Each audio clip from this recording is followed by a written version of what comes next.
Olá, irmãos e amigos, muito bom podermos estar juntos novamente, ainda que numa distância física, mas no coração estamos juntos e a tecnologia também nos ajuda. Quero compartilhar com vocês hoje um texto que está em Lucas, capítulo 9, a partir do verso 23. Por favor, acompanhe comigo. Pegue a sua Bíblia, se você vai fazer isso, ou se não vai acompanhar, ouça. Lucas, capítulo 9, verso 23 em diante. Diz assim a palavra de Deus. E dizia a todos, se alguém quer vir após mim, negue-se a si mesmo, tome cada dia a sua cruz e siga-me.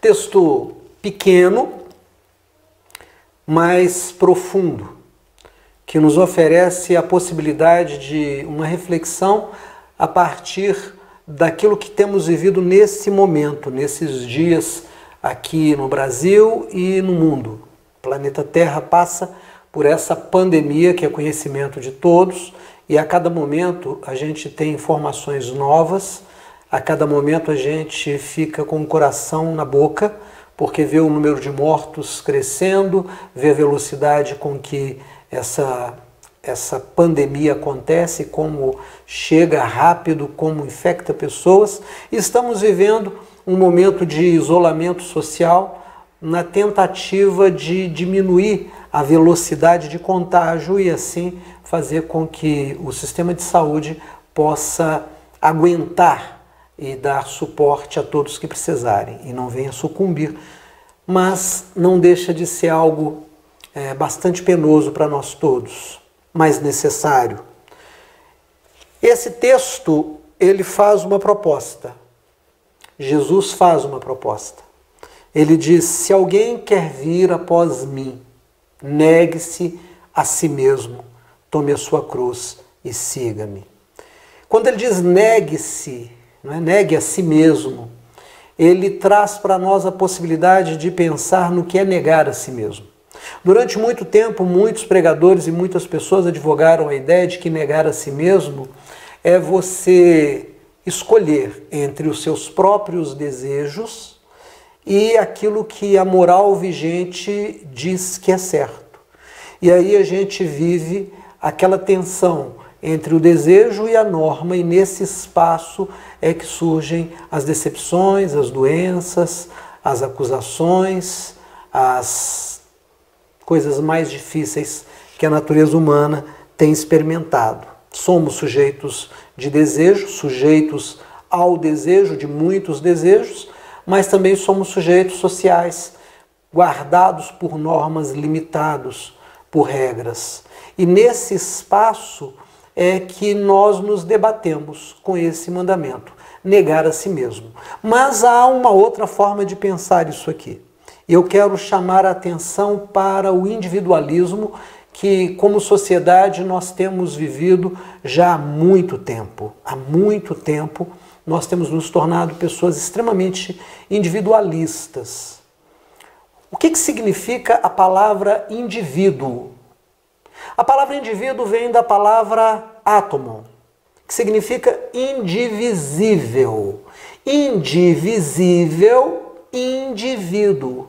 Teoricamente, então, é a consciência de ser uno, de ser completo, de ser suficiente em si mesmo, de não se dividir. Mas nós observamos que a nossa natureza, ela é multifacetada. Nós não somos o tempo todo a mesma coisa. Não manifestamos a mesma personalidade em todos os lugares do mesmo jeito. Nós somos o tempo todo pessoas diferentes conforme o meio, conforme a companhia. Naturalmente, alguém vai dizer, mas é preciso ser uma coisa só. Ninguém é uma coisa só. E se você é sincero, você vai perceber que você é uma coisa com os amigos de trabalho, é outra coisa em casa, é outra coisa na igreja. É claro que há uma linha de coerência entre essas muitas facetas. Então, o indivíduo não é indivisível, como se pensou há muito tempo atrás. Ninguém é uma rocha estática, muito pelo contrário. Como seres vivos, nós vamos nos transformando. E quando pensamos no que é esse indivíduo, como conceituar esse indivíduo? Como é que a gente pode conceituar o ser individual? Bom, primeiro é um ser que tem consciência de si, tem consciência de que é vivo e se distingue em relação aos outros seres vivos, mesmo os da sua própria espécie. Então essa é a primeira característica, ele se reconhece diferente. Segunda característica, é um ser que quer se desenvolver. É um ser que precisa se desenvolver. É um ser que está em desenvolvimento. Mas desenvolvimento que o leva para onde? Para, teoricamente, o ser melhor. A outra característica é que é um ser que busca a autossuficiência, que busca a sua sobrevivência. Então nós temos essas características do indivíduo. E aí esse indivíduo que se diferencia dos outros percebe uma outra coisa.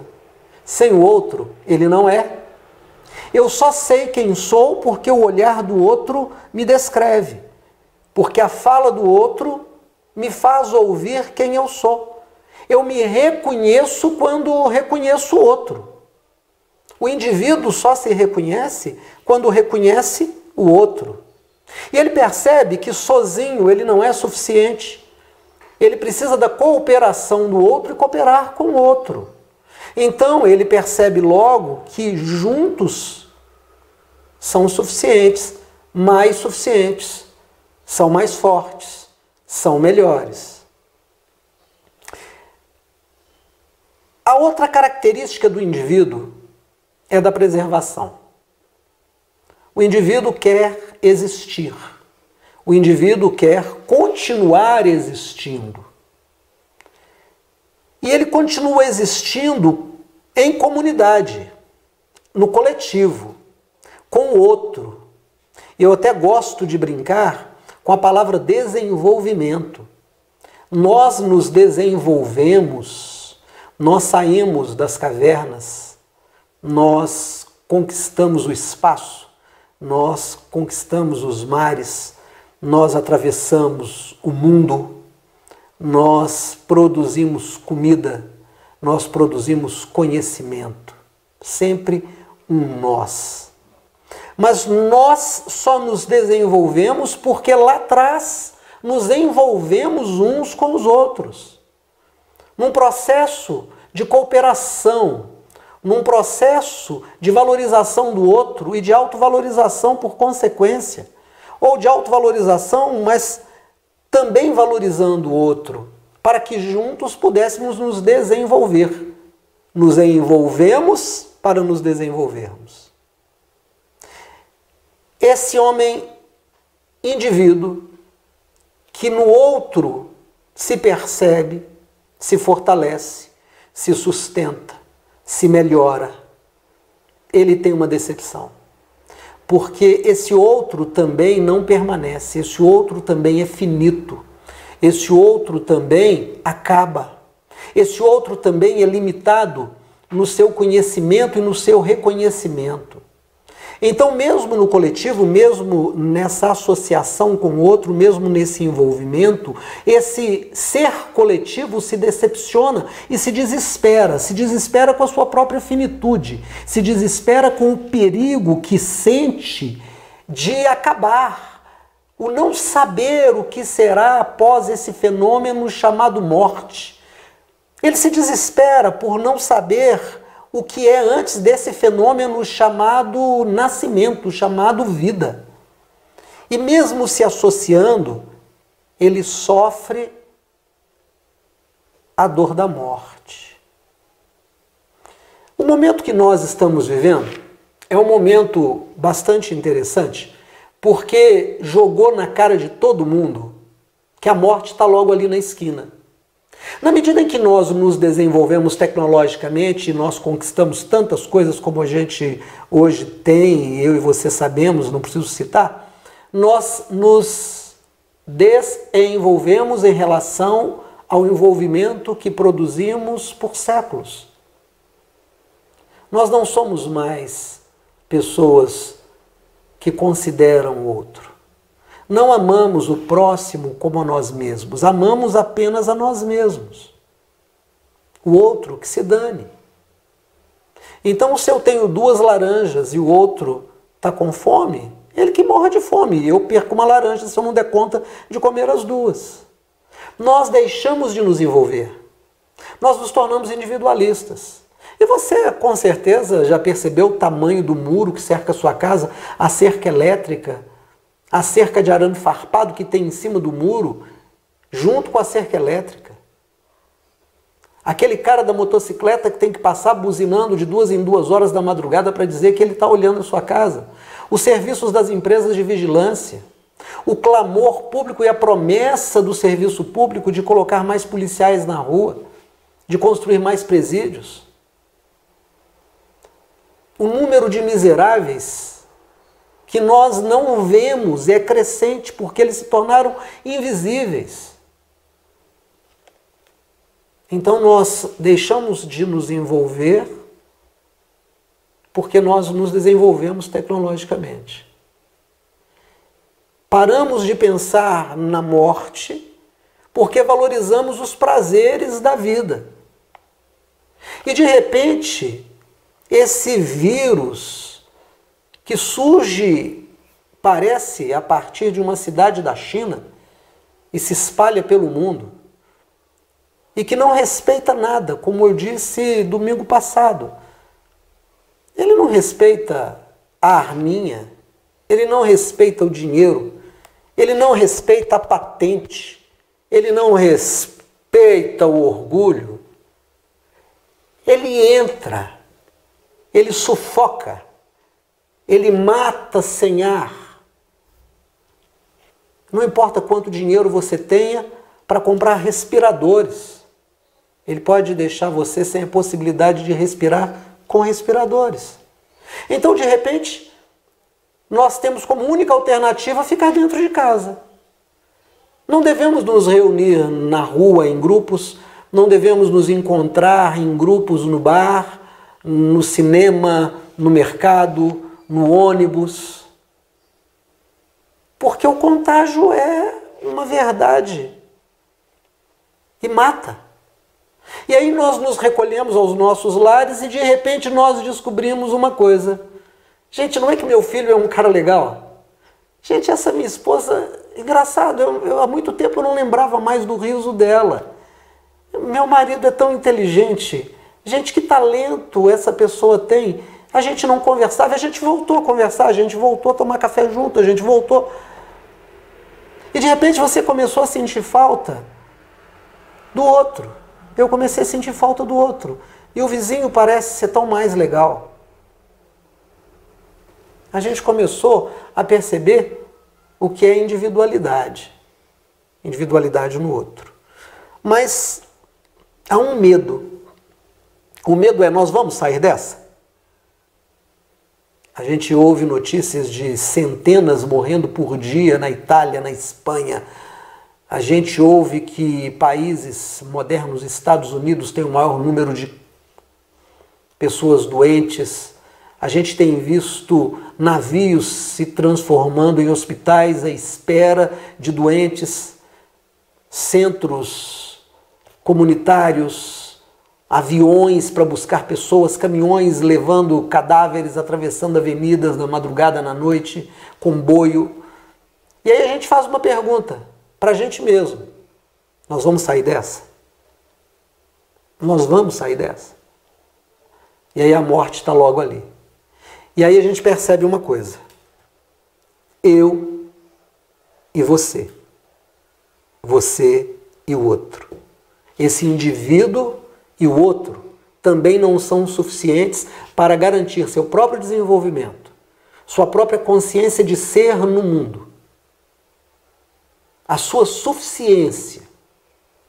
E aí nós nos voltamos para uma pessoa que tem sido transformada numa marca, tem sido transformada num negócio, uma pessoa que é Deus. Deus é uma pessoa. Deus tem sentimentos e nos fez a sua imagem e semelhança e nos deu sentimentos. Deus é a consciência suprema. Deus é tudo em todos, todos são em Deus. Então o homem, o indivíduo, esse átomo que achava-se indivisível, mas que se descobriu divisível e descobriu que o outro é parte dele e, paradoxalmente, quando se desenvolve, se esquece do outro, agora volta para o outro e não encontra satisfação e se lembra de Deus. E aí entra a palavra de Jesus e diz: se alguém quer vir após mim, se alguém quer ter um encontro com o divino, se alguém quer ter um encontro com Deus, se alguém quer ser cheio do Espírito Santo, se alguém quer deixar de lado o medo da morte e olhar para a morte como uma porta que se passa e se desenvolve, se alguém quer olhar para o outro e dizer eu sozinho, não, eu e o meu irmão, eu e a minha irmã, juntos nós queremos chegar a Deus. Jesus diz: negue a sua própria individualidade. Não é negar os seus desejos em relação à norma. Não é negar que é um sujeito de desejo e assumir a norma simples e puramente, mas é negar o seu individualismo. É perceber que o homem sem o outro e sem Deus não é nada, não é ninguém. Não adianta ter dinheiro e não ter Deus. Não adianta ter cultura e não ter Deus. Não adianta ter ciência, todo conhecimento e não ter Deus. Porque havendo conhecimento passará, havendo dinheiro ficará para trás. E aí esse homem percebe que ele só é suficiente, ele só se desenvolve, ele só tem consciência de si quando encontra Deus. Jesus é o Deus revelado, é o Deus encarnado, é o Deus manifesto. Jesus é a experiência que o ser humano pode ter com o divino pessoal.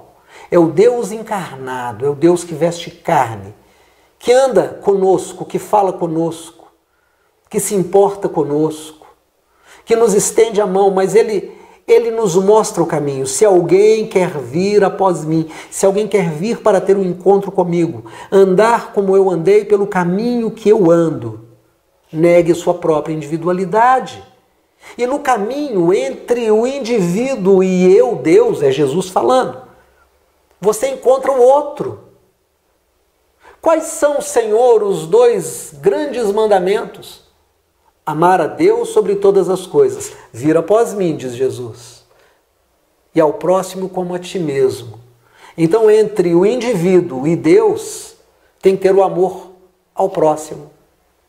E aí, eu quero te pedir licença para dizer algumas coisas em relação ao que a gente está vivendo de orientação, de necessidades hoje. Ainda um dia desse, um irmão querido, empresário, passa por mim na porta de casa, eu estava na porta de casa, e ele diz: eu estou preocupado, eu tenho um negócio com um custo fixo muito alto, eu preciso trabalhar. A gente tem visto pessoas manifestando essa mesma preocupação. Nós vimos uma carreata pelas ruas das cidades dizendo: vamos trabalhar. Adianta ter trabalho e morrer uma semana depois, 2 semanas depois? Aí alguém vai dizer: mas se a gente se preserva da doença e morre de fome, nós só morreremos de fome se não houver envolvimento, se não houver solidariedade. Nós estamos sendo convocados por Deus à solidariedade, a pensar no outro. Eu vou deixar de comer um pouco, mas eu vou dividir o que eu tenho se for preciso. Eu vou comer só uma coisa Não preciso ter 2 nem 10. Nós estamos vendo a falta do álcool gel. Uma farmácia aqui em Belo Horizonte, passava eu e vi uma placa. Temos álcool gel, limitado a 3 frascos por cliente.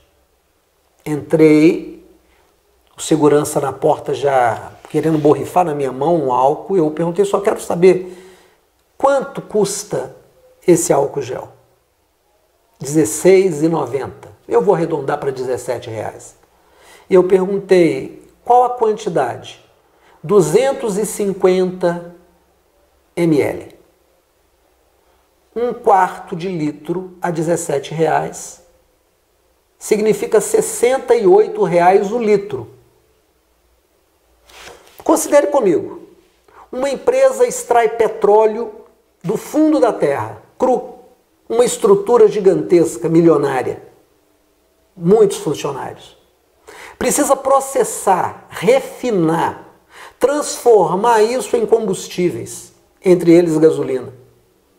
Precisa distribuir, colocar num caminhão, mandar para longe, chegar num posto de gasolina. O dono do posto tem lucro, toda essa cadeia, desde a produção até esse dono ganhou. E você compra a menos de R$5, que já é muito caro, o litro. Álcool gel custar R$68 o litro é imoral. É disso que nós estamos falando. Sabe o que esse vírus está fazendo? Nos fazendo perceber que nós nos desenvolvemos no sentido negativo. Nós não consideramos mais outro além de uma oportunidade de ganhar dinheiro. As pessoas correm ao supermercado e compram tudo. Teve lugar que faltou papel higiênico. Teve lugar que faltou outras bobagens. Se cada um considerar o outro entre si e Deus, se cada um querendo sair da sua consciência de indivíduo, percebendo que no caminho precisa encontrar esse outro, porque esse outro é parte de si, ele é parte desse outro, e ambos são parte de Deus, e Deus é tudo em todos, então a terra será capaz de nos sustentar a todos e não haverá vírus, nem bactéria e nem doença, porque entenderemos o que Jesus quis dizer. Se alguém quer vir após mim, negue a si mesmo, tome a sua cruz, crucifique o seu individualismo. Crucifique o seu individualismo, a sua arrogância, a sua prepotência, se simplifique no homem que é no outro e ambos são em Deus. Então, nessa noite, a palavra que eu tenho para você é: volte a você mesmo, se encontre onde você se perdeu. Depois comece a caminhada em direção a Deus e se lembre de todos aqueles a quem você magoou, a quem você deixou de lado, a quem você traiu, a quem você roubou, a quem você machucou. Peça perdão, perdoe no processo e aí siga o Senhor Jesus. E pode ser, quem sabe, talvez, Deus se agrade de nós e na sua misericórdia olhe para a nossa terra e nos sare. Que a graça, o amor e a comunhão de Deus Pai, Filho e Espírito Santo seja com você e comigo, hoje e sempre. Amém.